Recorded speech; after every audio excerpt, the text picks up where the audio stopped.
Oke, baik. Terima kasih semuanya atas perhatian. Assalamualaikum warahmatullahi wabarakatuh. Alhamdulillah kita masih bisa bertemu lagi secara online pada pertemuan kelima ini. Mudah-mudahan kita diberikan kesehatan dan kekuatan serta kemampuan untuk menyerap hal-hal yang baik dan membuang hal-hal yang buruk dan merugikan kita semuanya. Oke, baik semuanya, kita akan saat ini mempelajari alat kelengkapan organisasi koperasi. Ini sesuai dengan Undang-Undang Nomor 17 Tahun 2012 tentang perkoperasian. Oke, berikutnya tujuan dari pembelajaran hari ini adalah mahasiswa mampu memahami dan menjelaskan tentang rapat anggota dalam koperasi, kepengurusan koperasi, dan pengawas koperasi. Berikutnya, sebelum kita bahas ketiga poin di atas, kita tahu dulu bagaimana terkait dengan keanggotaan dalam koperasi itu. Sesuai dengan pasal 26 dan 27 bahwa anggota koperasi merupakan pemilik dan sekaligus pengguna jasa koperasi. Keanggotaan koperasi dicatat dalam buku daftar anggota. Keanggotaan koperasi bersifat terbuka bagi semua yang bisa dan mampu menggunakan jasa koperasi dan bersedia menerima tanggung jawab keanggotaan. Pasal 37 lebih rinci lagi teman-teman, bahwa anggota koperasi dikategorikan menjadi ada anggota koperasi primer dan ada anggota koperasi sekunder. Kemudian berikutnya pada pasal 28 juga dijelaskan bagaimana keanggotaan koperasi dapat diperoleh atau diakhiri, kemudian keanggotaan koperasi tidak dapat dipindah tangankan. Berikutnya pasal 29 teman-teman, bahwa anggota koperasi dimaksudkan untuk sesuai dengan pasal 26 ayat 1 mempunyai kewajiban mematuhi anggaran dasar, anggaran rumah tangga, dan keputusan rapat anggota. B. Partisipasi aktif dalam kegiatan usaha yang diselenggarakan oleh koperasi. C. Mengembangkan dan memelihara nilai sebagaimana dimaksud dalam pasal 5 Undang-Undang Nomor 17 Tahun 2012 tentang perkoperasian teman-teman. Begitu juga anggota sebagaimana dimaksud dalam pasal 26 ayat 1 mempunyai hak menghadiri, menyatakan pendapat, dan memberikan suara dalam rapat anggota, mengemukakan pendapat atau saran kepada pengurus dua rapat anggota baik diminta atau tidak, memilih atau dipilih menjadi pengawas dan pengurus, dan meminta diadakan rapat anggota menurut ketentuan dalam anggaran dasar, memanfaatkan jasa yang disediakan oleh koperasi, mendapat keterangan mengenai perkembangan koperasi sesuai dengan ketentuan dalam anggaran dasar, dan mendapatkan selisih hasil usaha koperasi dan kekayaan sisa hasil penyelesaian koperasi. Berikutnya, anggota menurut pasal 30 koperasi dapat menjatuhkan saksi kepada anggota dan tidak melaksanakan kewajiban sebagaimana dimaksud pasal 29 ayat 1. Sanksi sebagaimana dimaksud pada ayat 1 berupa teguran tertulis paling banyak 2 kali dan atau B. mencabut status keanggotaannya. Yang ketiga, ketentuan mengenai cara pengenaan saksi bagaimana dimaksud pada ayat 1 diatur dalam anggaran dasar teman-teman. Kemudian anggaran dasar dalam koperasi itu sangat penting sekali gitu. Koperasi didirikan harus mempunyai anggaran dasar dan anggaran rumah tangganya. Hal ini sesuai dengan ketentuan yang berlaku dalam amanat Undang-Undang Nomor 17 Tahun 2012 serta ketentuan kementerian ketentuan Menteri Republik Indonesia atau ketentuan pemerintah. Nah, berikutnya pasal 16 anggaran dasar seperti dimaksud dalam pasal 10 memuat sekurang-kurangnya nama dan tempat dudukan wilayah anggotaan, tujuan kegiatan usaha jenis koperasi, jangka waktu berdirinya koperasi, ketentuan mengenai modal koperasi, tata cara pengangkatan, pemberhentian, penggantian pengawas dan pengurus, hak dan kewajiban anggota, pengawas dan pengurus, ketentuan mengenai syarat keanggotaan, ketentuan mengenai rapat anggota, ketentuan mengenai penggunaan selisih usaha, ketentuan mengenai perubahan anggaran dasar, ketentuan mengenai pembubaran, ketentuan mengenai sanksi, dan ketentuan mengenai tanggungan anggotanya. Yang kedua, anggaran dasar bermaksud ayat 1 dilarang memuat ketentuan tentang pemberian manfaat pribadi pada pendiri atau pihak lain. Ini untuk menghindari konflik kepentingan teman-teman, bahwa antara pendiri dan anggota harus profesional. Pasal 19 anggaran dasar bermaksud dimaksud pada ayat 16 dapat diubah oleh rapat anggota apabila dihadiri paling sedikit 2/3 bagian dari jumlah anggota koperasi oleh paling sedikit 1/2 bagian dari jumlah anggota yang hadir. Usul perubahan anggaran dasar dilampirkan dalam surat undangan kepada anggota. Perubahan anggaran dasar tidak dapat dilakukan pada saat koperasi dinyatakan valid berdasarkan ketentuan peraturan perundang-undangan kecuali atas persetujuan pengadilan. Perubahan anggaran dasar sebenarnya dimaksud pada ayat 1 dilakukan dengan akta perubahan anggaran dasar dan dibuat dalam bahasa Indonesia. Biasanya yang buat anggaran dasar ini adalah pihak notaris yang mewakili Kementerian Kemenkum dan HAM ya. Kemudian di hadapan notaris lah kita membuat perubahan-perubahan anggaran dasar itu untuk diusulkan kepada kementerian terkait. Kemudian berikutnya teman-teman bahwa perangkat koperasi. Nah, kita mulai perangkat koperasi atau BAM4 pada Undang-Undang 17 nomor tahun 2012 tentang perkoperasian.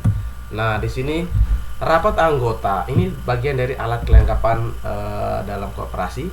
Rapat anggota adalah perangkat organisasi koperasi yang memegang kekuasaan tertinggi dalam koperasi itu. Dalam ketentuan rapat anggota juga ada pasal 31 itu menerangkan bahwa koperasi mempunyai perangkat organisasi koperasi yang terdiri dari rapat anggota, pengawas dan pengurus. Pasal 32, rapat anggota merupakan pemegang kekuasaan tertinggi dalam koperasi. Sangat benar sekali ketika ada keputusan penting strategis atau hal yang lain terkait dengan perkembangan koperasi dan lain sebagainya, lebih bagus akan dibahas di rapat koperasi karena rapat anggota, karena dalam rapat anggota itu merupakan kekuasaan tertinggi sekaligus sebagai pengambil keputusan tertinggi di organisasi koperasi. Kemudian pasal 33, rapat anggota berwenang menetapkan kebijakan umum koperasi, mengubah anggaran dasar, memilih pengangkat, memberhentikan pengawas dan pengurus, menetapkan rencana kerja, rencana anggaran, pendapatan dan belanja koperasi, menetapkan batas maksimum pinjaman yang dapat dilakukan oleh pengurus untuk dan atas nama koperasi, meminta keterangan dan mengesahkan rencana pengawas dan pengurus dalam melaksanakan tugas masing-masing, menetapkan pembagian selisih hasil usaha, memutuskan penggabungan, peleburan, kepelitan, pembubaran koperasi, menetapkan keputusan lain dan batas yang ditentukan oleh undang-undang ini. Pasal 34, rapat anggota diadakan oleh pengurus. Rapat anggota dihadiri oleh pengawas, anggota, pengawas dan pengurus. Quorum rapat anggota diatur dalam anggaran dasar. Undang-undang anggota, undangan kepada anggota untuk menghadiri rapat anggota dikirim oleh pengurus paling lambat 14 hari sebelum rapat anggota diselenggarakan. Undangan dilakukan dengan surat sekurang-kurangnya mencantumkan hari, tanggal, waktu, tempat, dan acara rapat anggota disertai pemberitahuan bahwa bahan yang akan dibahas dalam rapat anggota tersedia di kantor koperasi. Pasal 35, keputusan rapat anggota diambil berdasarkan musyawarah untuk mufakat. Apabila tidak diperoleh keputusan melalui cara sebagaimana dimaksud pada ayat 1, keputusan diambil berdasarkan suara terbanyak. Dalam penghutang suara, setiap anggota mempunyai satu hak suara. Hak suara pada koperasi sekunder diatur dalam anggaran dasar dengan mempertimbangkan jumlah anggota. Pasal 36, rapat anggota diselenggarakan sekurang-kurangnya 1 kali dalam 1 tahun. Sekurang-kurangnya berarti bisa lebih dari 1 kali dalam setahun. Rapat anggota untuk mengesahkan perjalanan pengurus diselenggarakan paling lambat 5 bulan setelah tahun buku koperasi ditutup. Dalam hal koperasi tidak menyelenggarakan rapat anggota dalam jumlah waktu sebagaimana dimaksud pada ayat 1, Menteri dapat memerintahkan koperasi untuk menyelenggarakan rapat anggota melalui undangan pemanggilan kedua. Undangan pemanggilan kedua dilakukan paling lambat 14 hari sebelum rapat anggota diselenggarakan. Rapat anggota dapat dilangsungkan dan berhak mengambil keputusan apabila dihadiri oleh sekurang-kurangnya 1/5 jumlah anggota. Keputusan rapat anggota diambil berdasarkan musyawarah untuk mufakat. Apabila tidak diperoleh keputusan melalui cara sebagaimana dimaksud pada ayat 6, keputusan diambil berdasarkan suara terbanyak dari jumlah anggota yang hadir. Pasal 37 juga menjelaskan terkait dengan rapat anggota ini sebagaimana dimaksud pada pasal 36 ayat 2, pengurus wajib mengajukan laporan pertanggungjawaban tahunan yang berisi laporan mengenai keadaan dan jalannya koperasi serta hasil yang telah dicapai, rincian masalah yang timbul selama tahun buku yang mempengaruhi kegiatan koperasi. Laporan keuangan sekurang-kurangnya terdiri dari neraca akhir dan perhitungan hasil usaha tahun buku yang bersangkutan serta penjelasan atas dokumen tersebut. Laporan pengawas, nama pengawas dan pengurus serta besar imbalan bagi pengawas serta gaji dan tunjangan lain bagi pengurusnya. Laporan keuangan sebagaimana dimaksud pada 1 huruf C dibuat berdasarkan standar akuntansi keuangan yang berlaku. Dalam hal ketentuan sebagaimana dimaksud pada 2, tidak dapat dilaksanakan, pengurus wajib memberikan penjelasan dan laporan dan alasannya. Kemudian laporan keuangan sebagaimana dimaksud pada 1 huruf C ditandatangani oleh pengurus. Pasal 38, Laporan pertanggungjawaban tahunan sebagaimana dimaksud pasal 37 dialami oleh semua pengurus koperasi itu. Apabila salah satu pengurus tidak menandatangani laporan pertanggungjawaban tahunan tersebut, pengurus yang bersangkutan harus menjelaskan alasannya secara tertulis. Berikutnya pasal 39, tujuan terhadap laporan tanggung jawab tahunan merupakan diterima terhadap pertanggungjawaban pengurus oleh rapat anggota. Pasal 41, laporan keuangan tahun sebagaimana dimaksud pasal 37 ayat 1 huruf C harus diaudit oleh akuntan publik apabila diminta oleh menteri, rapat anggota menghendakinya. Kemudian apabila ketentuan sebagaimana dimaksud ayat 1 tidak dipenuhi, pengesahan laporan pertanggungjawaban tahunan oleh rapat anggota dinyatakan tidak sah. Pasal 41, rapat anggota dianggap sah apabila dilaksanakan sesuai dengan persyaratan acara rapat anggota yang ditetapkan dalam anggaran dasar. Pasal 42 poin 1 ayat 1, selain rapat anggota sebagaimana dimaksud pasal 36 dapat diselenggarakan rapat anggota luar biasa apabila keadaan mengharuskan adanya keputusan segera yang berwenang pengambilan pada rapat anggota. Penyelenggaraan rapat anggota luar biasa sebagaimana dimaksud ayat 1 dilakukan atas prakarsa pengurus atau atas permintaan paling sedikit 1/5 jumlah anggota. Permintaan anggota kepada pengurus untuk menyelenggarakan rapat anggota luar biasa sebagaimana dimaksud ayat 1 diajukan secara tertulis dengan disertai alasan daftar tanda tangan anggota. Rapat anggota luar biasa yang dilaksanakan atas permintaan anggota hanya dapat membahas masalah yang berkaitan dengan alasan sebagaimana dimaksud ayat 3. Rapat anggota luar biasa mempunyai kewenangan yang sama dengan kewenangan rapat anggota sebagaimana dimaksud dalam pasal 33. Pasal 43, apabila rapat anggota luar biasa diselenggarakan untuk memutuskan penggabungan, peleburan, pembubaran koperasi dianggap sah apabila sudah mencapai quorum yang dihadiri oleh paling sedikit 3/4 jumlah anggota. Putusan rapat anggota luar biasa sebagaimana dimaksud pada ayat 1 dianggap sah apabila setujui paling sedikit 2/3 jumlah suara sah. Apabila quorum sebagaimana dimaksud pada ayat 1 tidak tercapai, pengurus dapat melaksanakan rapat anggota luar biasa kedua pada waktu paling cepat 14 hari dan paling lambat rapat anggota 30 hari dari tanggal rencana penyelenggaraan rapat anggota biasa pertama yang gagal diselenggarakan. Ayat 4 ketentuan tentang quorum dan pengesahan keputusan dalam rapat anggota luar biasa kedua sama dengan ketentuan dalam rapat anggota luar biasa pertama sebagaimana diatur pada ayat 1 dan ayat 2. Dalam hal quorum rapat anggota luar biasa kedua tidak tercapai atas permohonan pengurus, quorum ditetapkan oleh ketua pengadilan. Pasal 44, ketua pengadilan yang daerah hukumnya meliputi keanggotaan kedudukan koperasi dan dapat memberikan izin kepada anggota koperasi untuk pertama melakukan pemanggilan rapat anggota atas permintaan paling sedikit 1/5 dari jumlah anggota apabila pengurus tidak menyelenggarakan rapat anggota pada waktu yang telah ditentukan, atau B melakukan pemanggilan rapat anggota luar biasa atas permintaan sebagaimana dimaksud pada pasal 42 apabila setelah 30 hari terhitung sejak permintaan dari anggota pengurus tidak menyelenggarakan rapat anggota luar biasa. Poin B atau ayat B, dalam hal rapat anggota atau rapat anggota luar biasa diselenggarakan sebagaimana dimaksud pada ayat 1, ketua pengadilan dapat memerintahkan pengurus atau pengawas untuk hadir dan atau pengawas untuk hadir. Ayat 3, apabila perintah ketua pengadilan sebagaimana dimaksud pada ayat 2 tidak dilaksanakan, ketua pengadilan dapat memaksa pengurus dan atau pengawas untuk hadir. Ayat 4, penetapan ketua pengadilan mengenai pemberian izin sebagaimana dimaksud pada ayat 1 merupakan penetapan instansi pertama dan terakhir. Pasal 45, koperasi prima dan jumlah anggota paling sedikit 500 orang dapat menyelenggarakan rapat anggota melalui delegasi anggota. Ketentuan mengenai rapat anggota melalui delegasi anggota sebagaimana ayat 1 diatur dalam anggaran dasar. Pasal 46, setiap penyelenggarakan rapat anggota wajib buat risalah rapat anggota dari tanda tangan pimpinan rapat dan paling sedikit 1 orang anggota yang ditunjuk oleh rapat anggota. Pasal 47, ketentuan lebih lanjut mengenai persyaratan tata cara, ketentuan lain mengenai penyelenggaraan rapat anggota dan rapat anggota luar biasa sebenarnya dimaksud pada pasal 32 sampai dengan pasal 46 diatur dalam anggaran dasar koperasi tersebut.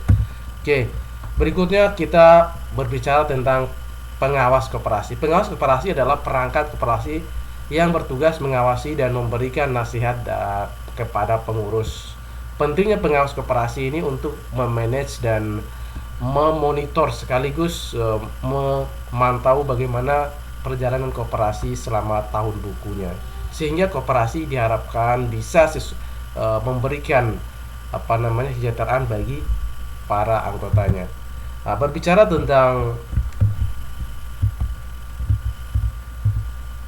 tentang pengawas, Di situ ada pasal yang mencoba menjelaskan. Yang pertama adalah pasal 48 terkait dengan pengawas dipilih dari dan oleh anggota pada rapat anggota. Persyaratan untuk dipilih menjadi pengawas meliputi A. Tidak pernah menjadi pengawas atau pengurus suatu koperasi atau komisaris atau direksi suatu perusahaan yang dinyatakan bersalah karena menyebabkan koperasi dan atau perusahaan itu dinyatakan pailit. B. Tidak pernah dihukum karena melakukan tindak pidana yang merugikan koperasi, keuangan negara, dan atau yang berkaitan dengan sektor keuangan dalam waktu 5 tahun sebelum pengangkatan. Persyaratan lain untuk dapat dipilih menjadi pengawas diatur dalam anggaran dasar.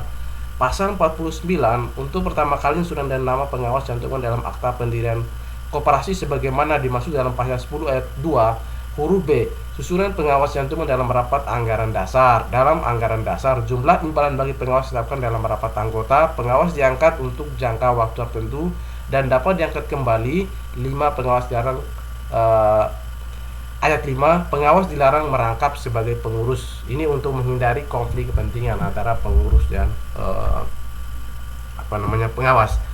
Pasal 56, pengawas bertugas mengusulkan calon pengurus, memberi nasihat dan pengawasan kepada pengurus, melakukan pengawasan terhadap pelaksanaan kebijakan dan pengelolaan koperasi dilakukan pengurus, dan melaporkan hasil pengawasan kepada rapat anggota.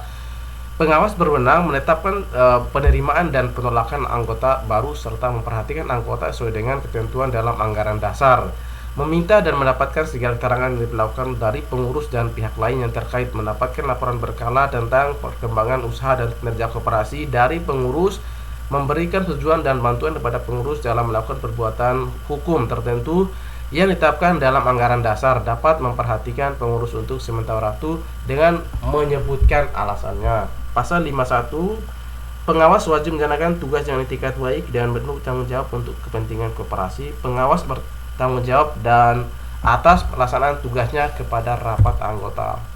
Pasal 52, dalam melaksanakan tugas pengawasan sebagaimana dimaksud pada pasal 51 huruf C, pengawas dapat meminta bantuan kepada akuntan publik untuk melakukan jasa audit terhadap koperasi itu. Pengajuan akuntan publik sebagaimana dimaksud pada satu ditetapkan oleh rapat anggota. Pasal 53, pengawas dapat memberhentikan berdasarkan keputusan rapat anggota dengan menyebutkan alasannya. Keputusan untuk memberhentikan pengawas sebagaimana dimaksud pada 1 hanya dapat ditetapkan setelah yang bersangkutan diberi kesempatan untuk membela diri dalam rapat anggota, kecuali yang bersangkutan menerima keputusan pemberhentian tersebut. Ketentuan mengenai tanggung jawab pengawas atas kesalahan dan kelalaian yang diatur dalam undang-undang ini tidak mengurangi ketentuan dalam kitab-kitab undang hukum pidana. Pasal 54, ketentuan mengenai pengisi jabatan pengawas yang kosong dan atau dalam hal pengawas diberhentikan atau berhalangan tetap diatur dalam anggaran dasar. Nah, berikut ini adalah pengurus koperasi, adalah perangkat koperasi, perangkat organisasi koperasi yang bertanggung jawab penuh atas pengurusan koperasi untuk kepentingan dan tujuan koperasi, serta mewakili koperasi baik di dalam maupun di luar pengadilan sesuai dengan ketentuan anggaran dasar. Nah, pasal 55, pengurus dipilih oleh orang perseorangan baik anggota maupun non-anggota. Orang perseorangan sebagaimana dimaksud pada 1 harus memenuhi persyaratan, mampu melaksanakan perbuatan hukum, memiliki kemampuan mengelola usaha koperasi, tidak pernah menjadi pengawas atau pengurus suatu koperasi atau komisaris atau direksi atau perusahaan yang dinyatakan bersalah karena menyebabkan koperasi atau perusahaan itu dinyatakan pailit, tidak pernah dihukum karena melakukan tindak pidana yang merugikan koperasi, keuangan negara, atau yang berkaitan dengan sektor keuangan dalam waktu 5 tahun sebelum pengangkatan. Peserta lainnya dapat dipilih menjadi pengurus diatur dalam anggaran dasar. Pasal 56, pengurus dipilih dan diangkat pada rapat anggota atas usul pengawas. Untuk pertama kali pengangkatan pengurus dilakukan dengan mencantumkan susunan dan nama pengurus dalam akta pendirian koperasi sebagaimana dimaksud pada pasal 10 ayat 2 huruf B Undang-Undang Nomor 17 Tahun 2012 tentang perkoperasian. Pengurus diangkat untuk jangka waktu tertentu dengan kemungkinan diangkat kembali. Ketentuan mengenai tata cara pencalonan, pemilihan, pengangkatan, jangka waktu pengurusan, pemberhentian dan penggantian pengurus diatur dalam anggaran dasar. Pasal 57, ketentuan mengenai susunan pembagian tugas dan wewenang pengurus diatur dalam anggaran dasar. Ayat 2, gaji dan tunjangan setiap pengurus ditetapkan oleh rapat anggota atas usul pengawas. Pasal 58, pengurus bertugas mengelola koperasi berdasarkan anggaran dasar, mendorong untuk dan memajukan usaha anggota, menyusun rencana kerja serta rencana anggaran pendapatan dan belanja koperasi untuk diajukan kepada rapat anggota. menyusun laporan keuangan dan pertanggungjawaban pelaksanaan tugas untuk diajukan kepada rapat anggota, menyusun rencana pendidikan, pelatihan, dan komunikasi koperasi untuk diajukan kepada rapat anggota, menyelenggarakan pembukuan keuangan inventaris secara tertib, menyelenggarakan pembinaan karyawan secara efektif dan efisien, memelihara buku daftar anggota, buku daftar pengawas, buku daftar pengurus, buku daftar pemegang sertifikat modal koperasi, dan risalah rapat anggota, melakukan upaya lain sebagai bagi kepentingan pemanfaatan kemajuan koperasi sesuai dengan tanggung jawab dan keputusan rapat anggota. Pengurus berwenang mewakili koperasi di dalam maupun di luar negeri, di luar pengadilan. Pasal 59, setiap pengurusan berwenang mewakili koperasi sebagaimana dimaksud dalam pasal 58 ayat 2 kecuali ketentuan lain dalam anggaran dasar. Pembatasan kewenangan pengurus sebagaimana dimaksud ayat 1 ditetapkan dalam anggaran dasar.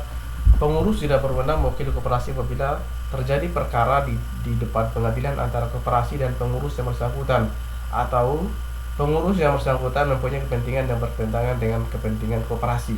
Ketentuan mengenai siapa yang berhak mewakili koperasi dalam hal terjadi kondisi sebagaimana ayat 3 diatur dalam anggaran dasar. Pasal 60, setiap pengurus wajib menjalankan tugas dengan itikat baik dan penuh tanggung jawab untuk kepentingan dan usaha koperasi. Pengurus bertanggung jawab atas pengurusan koperasi untuk kepentingan dan pencapaian tujuan koperasi kepada rapat anggota. Setiap pengurus bertanggung jawab penuh secara pribadi apabila yang bersangkutan bersalah menjalankan tugasnya sesuai dengan ketentuan sebagaimana dimaksud ayat 1. Pengurus yang karena kesalahannya menimbulkan kerugian pada koperasi dapat digugat ke pengadilan oleh sejumlah anggota yang mewakili paling sedikit 1/5 anggota atas nama koperasi.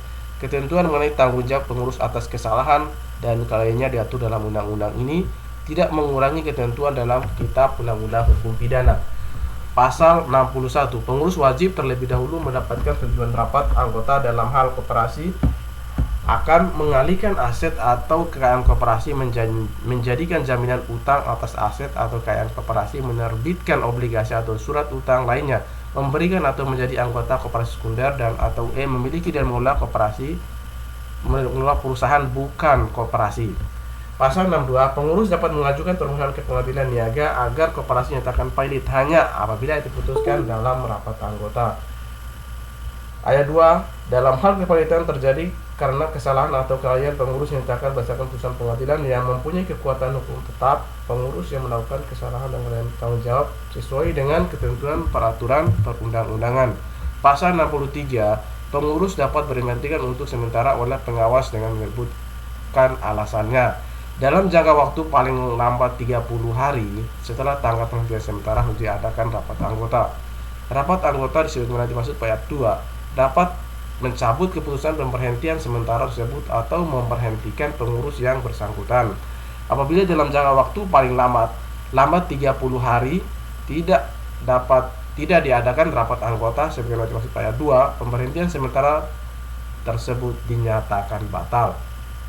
Pasal 64, pengurus dapat diberhentikan berdasarkan keputusan rapat anggota dengan menyebutkan alasannya. Keputusan untuk memberhentikan pengurus sebagaimana dimaksud ayat 1 hanya dapat diambil setelah yang bersangkutan diberi kesempatan untuk membelah diri dalam rapat anggota.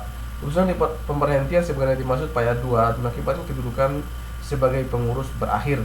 Pasal 65, ketentuan mengenai pengisian sementara jabatan pengurus yang kosong atau dalam hal pengurus diberhentikan untuk sementara atau berhalangan tetap diatur dalam anggaran dasar koperasi tersebut. Nah, dari 3 poin tadi, rapat anggota, kemudian ada pengawas dan pengurus, ini bagian dari alat kelengkapan koperasi. Ketiga alat ini harus saling berjalan, bersinergi dan berkolaborasi sehingga dapat mencapai tujuan-tujuan dari koperasi itu. Jika kemudian hari salah satu bagian perangkat koperasi ini tidak berfungsi dengan baik, maka bisa dijamin bahwa koperasi itu bermasalah. Baik dalam hal mencapai tujuan koperasi itu maupun dalam hal tata kelola koperasi yang good corporate governance.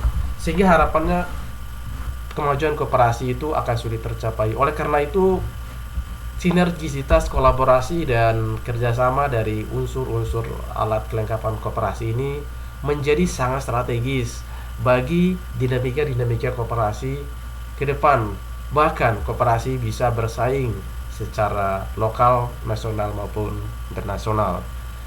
Dan koperasi dalam konteks ini juga, koperasi harus mendapatkan dan terdaftar sebagai anggota koperasi baik dalam